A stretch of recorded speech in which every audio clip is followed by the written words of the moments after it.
On a un lieu maintenant qui est presque au top, on a des produits qui sont au top. Maintenant, il faut qu'on ait des plats à la hauteur de tout ça pour ravir nos clients, d'où l'importance de ces testings tous les jours.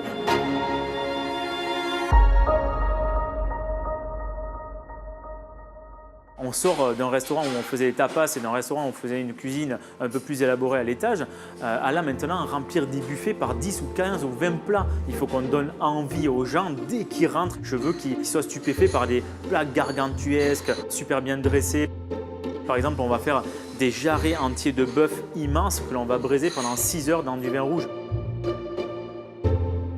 On va faire de magnifiques couscous avec de l'agneau de lait du Pays Basque, avec des petites chistoras à la place des merguez. Et tout ça, il faut que ça soit beau. Même si on a un produit fabuleux et qu'on le cuisine bien, il faut que ça soit évidemment bien présenté.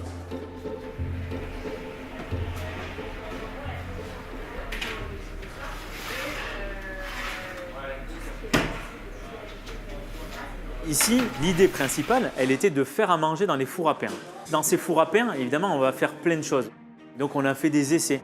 Et on a des légumes, mais confits, moelleux à souhait. Et ces légumes, pour maintenant leur donner un peu plus de goût, on va les passer au barbecue. Et là, on va avoir une superbe coloration sur un légume qui est hyper fondant.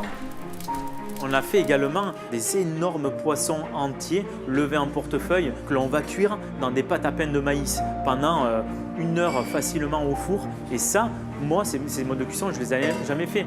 On se fait violence en fait, d'avoir tous ces éléments de cuisson devant nous, on arrive au moins à inventer et à créer de nouvelles choses. Pour les vins, on a rencontré Alexis, qui va être notre sommelière, qui sort d'une grande maison. Elle nous a aidés et accompagnés à choisir tous ces vins.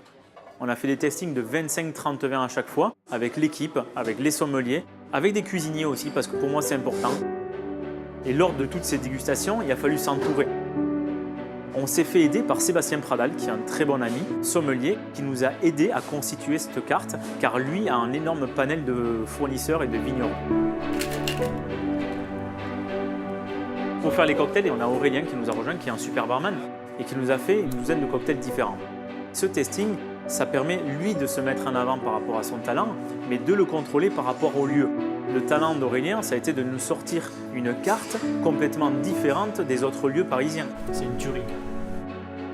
On veut une carte attribuée à Boulogne, attribuée au concept, et moi aussi un petit peu attribuée au sud-ouest quand même. Mamma mia! Ces testings, ils servent à énormément de choses.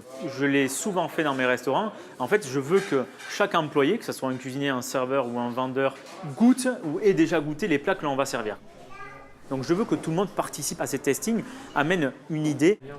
Donc pendant une semaine, pendant la fin des travaux, pendant les mises en place juste avant l'ouverture, on va manger tous ensemble et je veux voir leur réaction.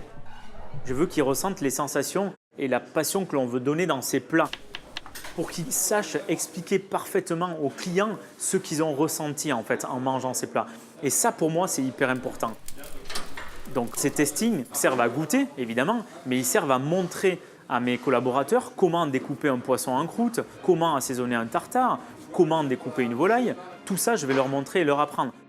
Ça, c'est des poulets coco de grand-mère. Donc, c'est une recette que l'on va faire. On va changer, au lieu de le poêler au sautoir et d'avoir toute la garniture dessous, on va les faire rôtir à la rôtissoire et on a toute la garniture qui est au fond.